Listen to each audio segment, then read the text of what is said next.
no está el niño que estaba ayer ahí? El diablito. Muy simpático. El niño.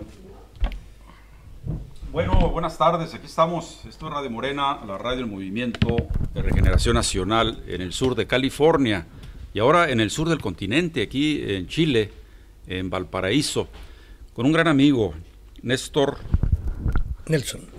Cabrera. Nelson Cabrera, sí, claro, Nelson Cabrera. Bueno, él es un promotor cultural y por lo tanto un promotor político, porque la cultura y la política son primas hermanas y lo que crea conciencia pues es político. Y están llevando a cabo, voy a empezar por ahí, aunque contigo tengo mucho de qué platicar, Nelson. Un festival que se llama Mari Festival Cine Otro.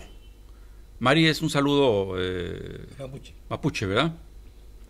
Y bueno, toda esta semana, a partir del lunes, todavía el jueves tienen programación, una casi docena de películas y entre documentales y películas sobre el tema de los mapuches. Nelson viene haciendo esto desde hace ¿cuántos años? 10 años. 10 años, y esto se repite cada año. Exactamente, bueno, esto tiene que ver por el hecho de que invitaba a un festival de cine de derechos humanos en Bolivia. Yeah. Descubrí que mis ancestros son quechuas. Mira. Son de apellido Quispe, del norte de Chile, de los cuales me pareció que era necesario hacer un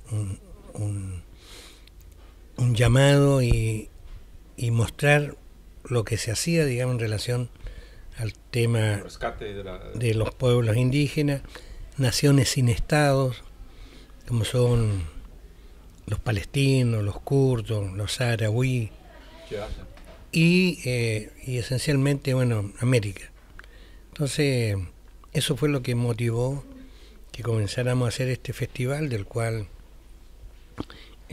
nos ha resultado, y hoy día, dado la facilidad tecnológica, es posible encontrar una serie de jóvenes que investigan a través, bueno, de lo que son las ciencias sociales o la antropología, dar a conocer a estos invisibles de América.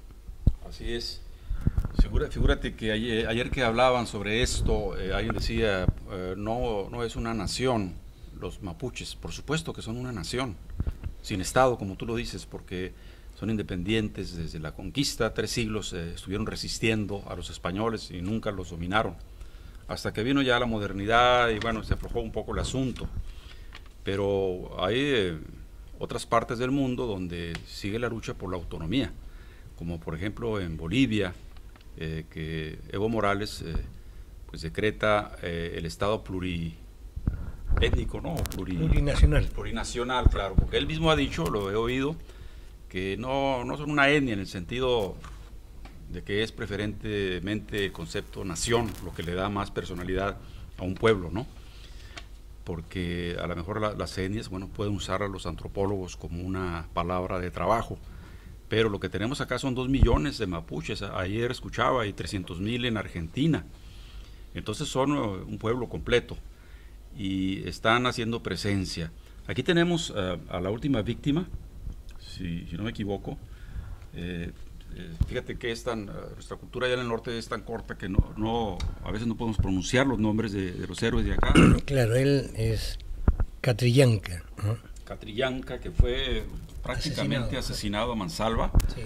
Y el que lo acompañaba también casi se va con él, pero obviamente el objetivo era él, la represión que se hizo, y trataron de disfrazar el asunto, de que se perdió el video, que tomó la misma policía, y bueno, le hicieron un papelón tremendo. Exacto, son los montajes clásicos, digamos, para encubrir lo que son estos asesinatos a jóvenes que de alguna manera tienen rasgos de liderazgos. Así es. Entonces esa es la línea que uno va conociendo en relación al tema de los pueblos indígenas, porque ellos se rebelan contra las facilidades que dan los gobiernos de turno a las multinacionales. Así es. y sus territorios son ricos en forestación, en minerales, entonces, en agua. Así que ellos hoy día son presa de lo que es la negociación. Desde ese punto de vista, todo grupo étnico, nación, pueblo, tiene el derecho a rebelarse, y eso es lo que sucede en diferentes líneas, lo que es sucede con los mapuches. Claro. Ahora, es interesante explicar, digamos, que hay mapuches del centro, del mar y de la montaña. Entonces, y son comunidades que tienen, si bien hay una lengua que es la principal, pero tienen hasta visiones espirituales curiosas, diferentes. Los lafkenches, digamos, que están ligados al mar, ellos tienen toda una mitología con respecto al sol, al agua, a diferencia, digamos, de lo que es los huilliches, que están en la montaña. Los que están en la falda de la montaña son los picunches, y están los mapuches, que son como del centro del Gualmapu, el gran Mapuche, el hombre de la tierra, ¿no? Claro. Así es su definición. Claro. Entonces, y los lafkenches, tú te diste cuenta, son del agua. Los huilliches tienen que ver con lo que es el opehuenche, tiene que ver donde está el pehuen plantado, digamos, que son estas araucarias milenarias. Ellos se alimentan de ese fruto que surge de esto. Entonces, pero lo concreto que tienen el territorio, ellos tienen medicina, han sobrevivido por cientos de años sin necesidad de la cultura occidental.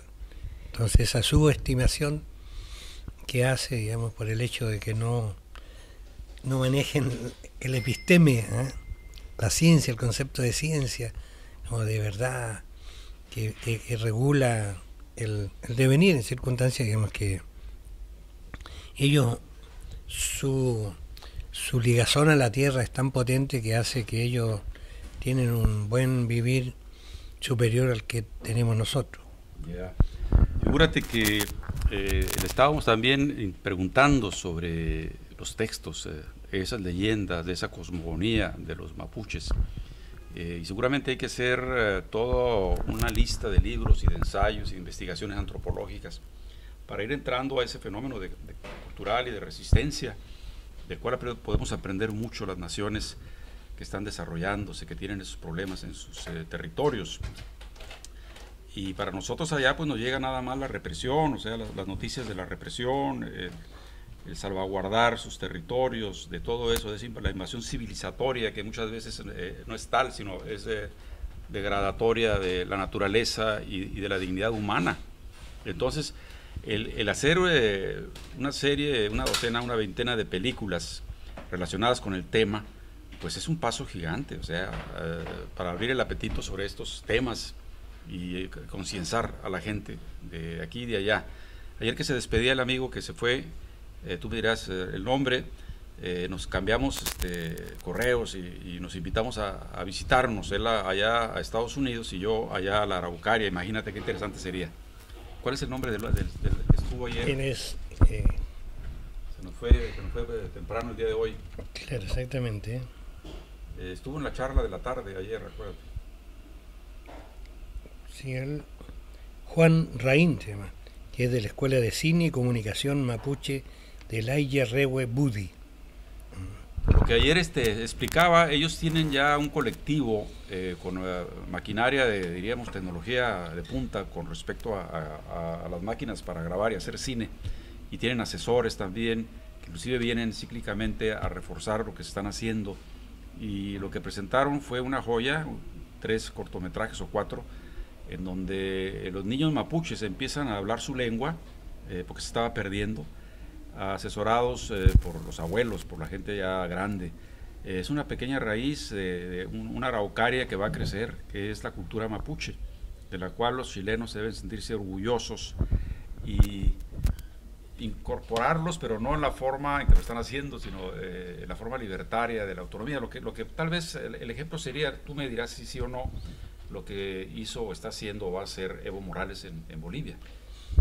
Mira, desconozco, digamos, la experiencia de Evo Morales, porque no basta declarar por decreto la plurinacionalidad. Yeah. Yo creo que todo esto tiene que emanar de las bases. Acá en Chile hay una tarea pendiente que es, se tiene una constitución de la dictadura de Pinochet, entonces... Que no se ha superado. Exactamente, entonces yo creo, digamos, que la tarea es que puede salir de las bases, porque es en el territorio, en la población donde viven los mapuches y que no se atreven a celebrar sus ritos ni usar sus vestimentas, digamos, porque son presas de la burla. Entonces, pero no solamente la burla, en la época de Pinochet eran presas de la represión también. La represión, por supuesto. Como Franco en España con los que viven al sureste, los catalanes, que les prohibían hablar su lengua. Claro, bueno, piensa tú que la migración de los mapuches al centro es que producto, digamos, de lo que es la modernidad, digamos, que aparece de repente con la reforma agraria del año 64 y posteriormente con lo que es la dictadura militar que devuelve los predios que habían pasado a manos de comunidades mapuches, los devuelve a los antiguos patrones, de los cuales ellos son asesinados. Hay una cantidad increíble, desconocida de cifras de los que desaparecen. Entonces se vuelca toda esta gente, digamos, al centro, y detrás de todo lo que significaba ese pánico de sobrevida. Entonces, dentro de todo este esquema, la tarea difícil, portentosa, que es ser capaz que en la base se entienda que ellos son más chilenos que los mismos chilenos, ellos son claro, los originarios del territorio. Entonces, te fijas que eso es una deuda histórica, está de por medio la Declaración Universal de los Derechos de los Pueblos Indígenas, aprobada por casi todos los países del mundo, pero hoy día en Chile ni siquiera es tratada en el Congreso como para que sea vinculante. Yeah. También sucede lo mismo con ese famoso decreto 169, de los cuales fue en el primer gobierno de la señora Bachelet, fue aprobado por unanimidad. ¿Y qué significa este decreto? Bueno, que le da el rango debiera darle el rango constitucional y cumplir con una serie de tareas que debe respetar el Estado en relación a lo que son inversiones industriales, en fin, en territorio indígena, de los cuales poco es lo que funciona, pero había un elemento sustancial que implicaba la plurinacionalidad. Pero esta señora presentó una reforma constitucional que fue aprobada por unanimidad, desde la izquierda comunista a la derecha más fascista, en el Congreso, en que Chile no es un país plurinacional, es una nación y es pluricultural, dice. Oh, yeah. Y que la propiedad la respetan escrita, no la propiedad oral, que es la que manejan los pueblos originarios. Yeah. Entonces es la traición, la canallada, que en Chile no se está totalmente fuera de lado, digamos, pero yeah, eso es lo que hacen los políticos con lo que es el famoso convenio 169. Sí, y también lo que tiraron los tratados de San Andrés con los zapatistas, que hay acuerdos que después desconocen y llega el presidente de derecha y los barre, y bueno, la izquierda pues apenas está llegando, esa izquierda que te platicaba, muy especial que tenemos en México con el movimiento, porque esta radio, bueno, pues, en cierta forma es vocera en forma independiente y autónoma del Movimiento de Regeneración Nacional. Nosotros estamos en el condado de Orange, en California, somos mexicanos y bueno, ahí estamos. Figúrate que hoy en la mañana iba a entrevistar a un amigo, pero me dice, no puedo hoy, mañana te invito a desayunar, espero que no le saque el parche, como decimos en México, un amigo que tú conoces. ¿Por qué? Porque quiero preguntarle, y a ti también, ¿cómo anda el asunto acá de la política? Presidentes de izquierda llegan, se van, llegan otros de derecha, regresan. Aquí mismo en Valparaíso tenemos un presidente del municipio, diríamos, que es de izquierda. No sé a qué partido pertenece. ¿Tú cómo ves acá el desarrollo de ese péndulo, lo que se da izquierda, derecha, como en México se dio por mucho tiempo, una izquierda light, ¿verdad? Con López Mateos, luego vino el de la derecha, Ordaz, y así también había un péndulo. Acá, ¿cómo se da ese péndulo y qué está favoreciendo estos cambios a la comunidad en estricto sentido? ¿O no hay mucha, diríamos, diferencia? Porque parece que la resonancia que me llega a mí es que a veces la izquierda de acá es como la izquierda de la derecha de allá, en México, ¿no? Que no son tanto de izquierda. Sí, yo creo, digamos, que el gran negocio que hace la clase dominante mundial, el imperio, es que descubre la debilidad de los dirigentes que se autodenominaban de izquierda, que es el dinero, los compra. Entonces, si uno analiza, digamos, lo que ha sucedido acá en Chile, entonces te encuentras con que los intelectuales de esta izquierda que estuvieron exiliados, que estudiaron en Europa, en Norteamérica, ellos han desarrollado de tal manera el neoliberalismo que a partir de eso Chile es el ejemplo mundial de lo que se debe hacer. Entonces, en ese contexto hay una negociación así concreta, precisa, que tiene que ver con estos grupos que han derivado a que la política sea una mercancía más. Entonces no conlleva reflexión, debate ni toma de conciencia, simplemente es el producto que sale en la televisión, el que es capaz de expresarlo mejor con el logo correspondiente de la marca de ese momento, y el que va a ganar. Y si no, mienten, en fin, han generado, digamos, una serie de una serie, digamos, de juegos dentro de lo que es necesario. Nosotros le llamamos agitación y propaganda, AGP, pero a partir de un piso ético, moral, potente, que es la verdad, o la búsqueda de esa verdad. Entonces hoy día eso es transeúnte. La verdad y la mentira, digamos, caminan juntos, como el corrupto y no corrupto, como la iglesia y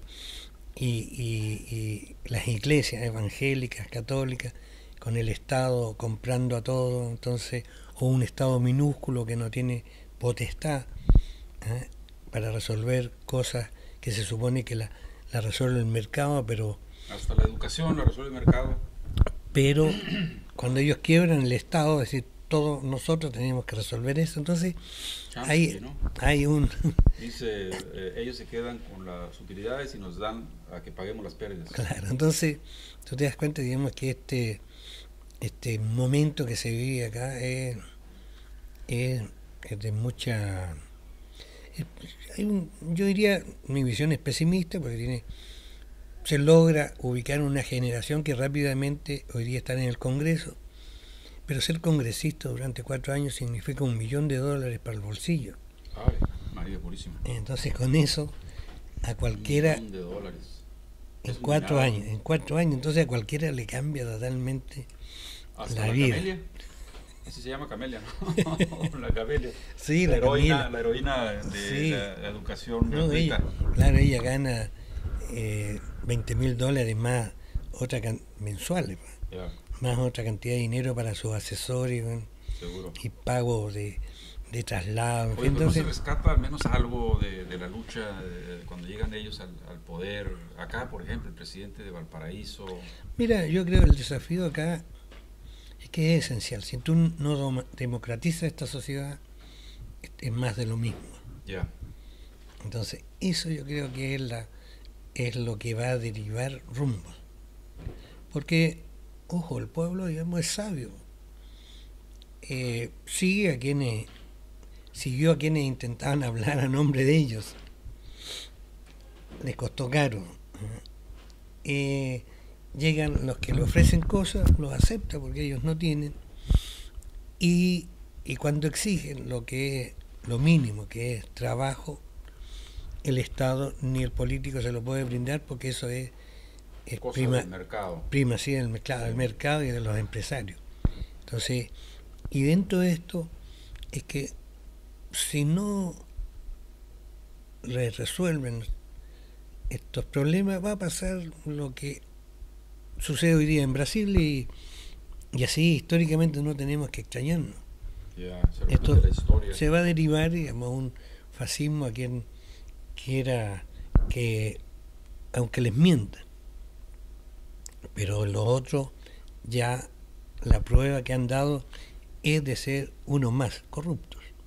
Aquí hace falta la cuestión de la educación ideológica, ¿no? Claro, es que eso... Porque si la gente no entiende qué es esto de las clases y qué es esto de la doble moral y qué es esto del embaucamiento de la conciencia de la gente a través de las cortinas de humo de los líderes ahora sí honrados y progresistas, yo no sé ustedes qué visión tienen. Te pregunto a ti porque tú eres una persona muy madura y obviamente en política tienes un espectro bastante amplio. ¿Cómo ven ustedes el proceso en México con López Obrador? Mira, yo creo, digamos, que el gobierno es una parte del Estado. Entonces, es similar, digamos, a lo que podría ser una salida diferente en Chile o en el resto de América, es evitar que los asfixien, porque la clase dominante es mucho lo que pierde y no está dispuesta a ceder nada. Entonces, la tarea de López Obrador es mayúscula. Entonces tiene una corrupción horrible, sí. Horrible, fenomenal, de los cuales cómo él va a ser capaz de generar, digamos, esta ruta nueva.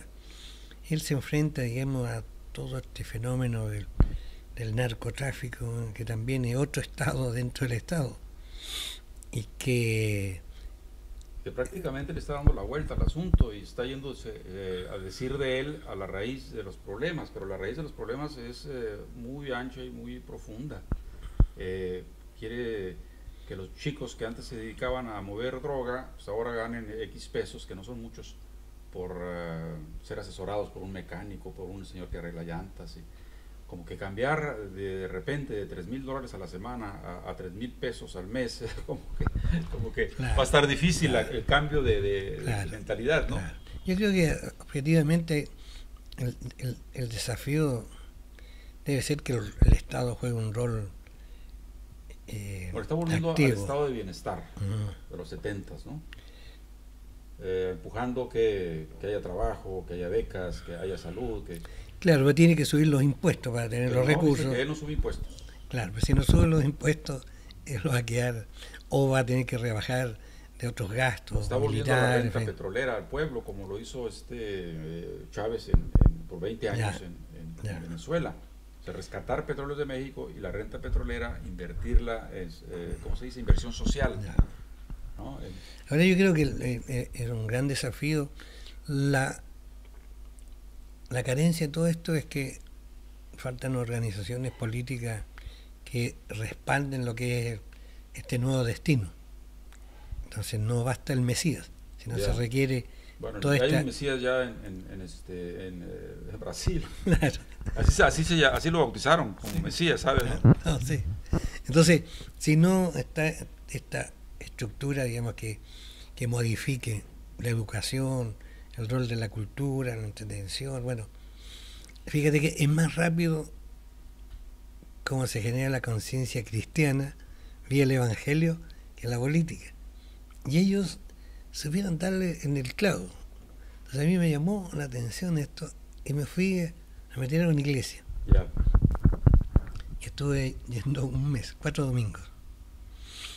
Entonces, y me daba cuenta que, o sea, primero, que la recepción que tiene el pobre no se la dan en ningún lado. El estado de bienestar no da afecto, pasa el bono nomás. Yeah. Pero ahí te reciben, te abrazan, te hacen sentir persona, diríamos. Exactamente, así, pero en un grado tan pequeño que es un día a la semana.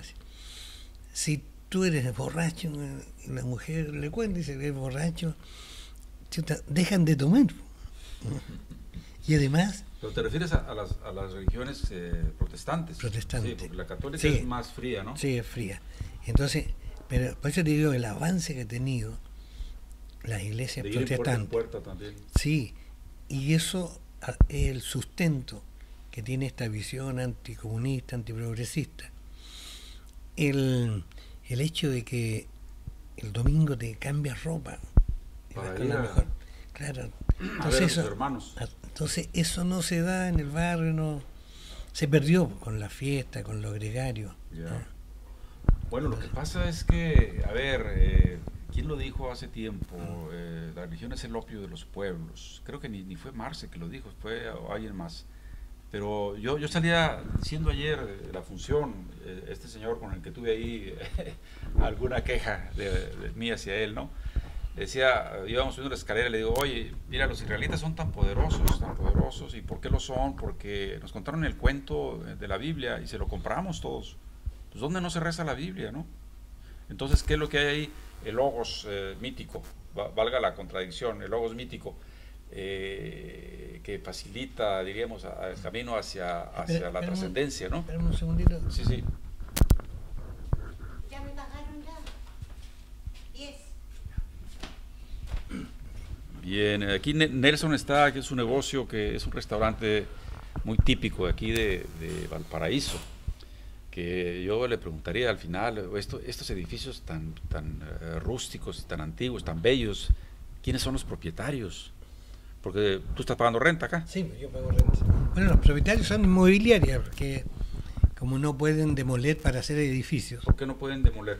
Porque hay bueno, eso decreto ha sido importante con este joven alcalde, digamos, evitar que se propaguen las inmobiliarias y se pongan a construir edificios tapando, claro, tapando la vista al mar, en fin. Ya, porque está declarado como patrimonio de la humanidad. Un sector, ¿no? Es un sector.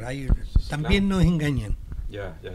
Dicen que Valparaíso es patrimonio cultural de la humanidad y son dos barrios. Dos barrios muy folclóricos en cuanto a antigüedad, ¿no? De los antigüedad, edificios. Pero ahí quien lo maneja es extranjero y la clase dominante. Hasta la Fundación Neruda la manejan los pudientes, ¿no? Ni siquiera eso le dejaron al pueblo, ¿no? Entonces, pero fíjate que... pero ellos son inmobiliarias que invierten y que aseguran, digamos, a través de la renta, obtener, digamos, su... Ya. Oye, pero volvamos a la cuestión política y a la religión inmiscuida en esto. Por ejemplo, a Bolsonaro lo declaran soldado de Dios. Y Bolsonaro, entre las estupideces que dice, al igual que el presidente allá Trump, es de que o todos son cristianos o si no va a fusilar a los que no lo sean. Claro, entran también en el chiste y en el juego y en la perturbación, pero lo que pasa es que estos a veces sí lo dicen en serio, ¿eh? El mejor delincuente es el delincuente muerto, así como en el viejo oeste. El mejor indio es el indio muerto. Y por ahí se van. ¿Qué decían ayer? Todas las etnias se van para afuera, van a donde, no sé dónde las va a mandar, al Amazonas o dónde. Sí, ahí es donde están, ¿no? Y están peleándola también ahí. Entonces, aguas que viene de nuevo el lobo. Ya está el lobo en Colombia desde hace rato, pero ahora llegó el hijuelo del lobo, el señor Duque. Y yo estoy platicando con un señor muy importante allá en Santiago. Él me aventuraba 2, 3 cosas con respecto a esto, ¿no? Dice, no se van a aventar contra Venezuela, menos Colombia, que tiene sus propios problemas, ¿no? Estados Unidos tiene también otras cosas que resolver antes de pensar en invadir Venezuela. Pues yo no estoy tan convencido de eso. Y luego también aventura, y no es un pitonizo, es un cientista social que lee mucho y que bueno, ha tenido una experiencia interesante por acá. Trump gana las elecciones del periodo que viene, porque está quedando bien con el centro de Estados Unidos. El centro de Estados Unidos, o sea, el centro del territorio de Estados Unidos, que es donde están los reaccionarios más recalcitrantes. La ruta de la Biblia. Así es. Entonces, tu opinión sobre estas predicciones de este pitonizo cientista que tú debes de conocer, ¿cuál sería? Mira, yo creo que, o sea, el imperio es hábil, ellos manejan las ciencias sociales, Todas las escuelas son doctrinarias en el sentido religioso, la mayoría. Sí, y además, como te digo, ellos tienen antropólogos que los asesoran, sociólogos, arqueólogos, comunicación social. Entonces, hoy día ellos han sido capaces de darse cuenta que cuando que ganan invadiendo y que pierden invadiendo. Ya. Entonces, así como fueron capaces de meterse en el oriente y al final lo sacaron. Claro, ellos neutralizaron lo que podía ser la propuesta nacionalista que levantaba Irak, con Hussein, Libia. Ellos, si uno hace el recuento, que costaron millones de muertos, digamos, pero el imperio se aseguró techo petrolífero por harto tiempo. Entonces significa que fue acertado. Ganaron entonces, digamos, algo de utilidad en el asunto. Claro, ellos, la guerra ellos no se hace en diokis, ¿no? Claro. Entonces, y en el esquema, digamos, americano, yo creo, digamos, que tiene una paradoja, porque Trump posa de nacionalista, ante todo lo que significa el descriterio, diríamos, desde el punto de vista del patriótico, que la burguesía manufacturera norteamericana se va a China y los deja a merced de China, digamos, posibilita que se enriquezca a costa de la riqueza de ellos. O les presta dinero y son los que más le deben, o sea, al país que más le deben los Estados Unidos es a China. Claro. Entonces, y ahí Trump dice, levanta una reivindicación nacionalista que es aceptada, así, bueno, fabriquemos nosotros, ¿por qué vamos a comprar las cosas chinas? Exijamos que vuelvan. Y eso ha sucedido. No sé en qué cantidad. Claro, pero se ha dado esa situación, digamos, que se han reinstalado empresas.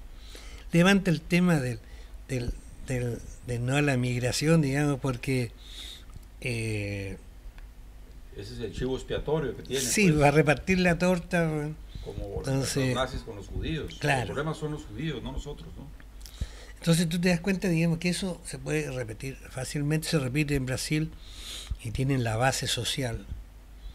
Entonces, y en ese cuento es que Venezuela, el experimento de ellos le ha fallado casi en todas sus líneas. ¿Ya? ¿Pero por qué? Pero llega al extremo. ¿Por qué, Nelson? O sea, ¿por qué les ha fallado en todas sus líneas? Porque fíjate que el pueblo le ha sustentado los gobiernos de Chávez y el de Maduro. Ajá. Pero hoy día están asfixiados. Bueno, pero acuérdate de Chile en 1973. Exacto, entonces están asfixiados de tal manera, digamos, que cuando eso divide al pueblo, genera una situación que es sumamente difícil y delicada. Yo hago un paréntesis para preguntar, a ver, bueno, son otros tiempos y había la URSS, ¿no? Pero, por ejemplo, Cuba no tiene lo que tiene Venezuela en riquezas, petróleo, oro, plata, otros metales que ni siquiera puedo pronunciar, pero que son esenciales para la tecnología actual. Y además está apoyada, no con el mismo espíritu que apoyó la Unión Soviética a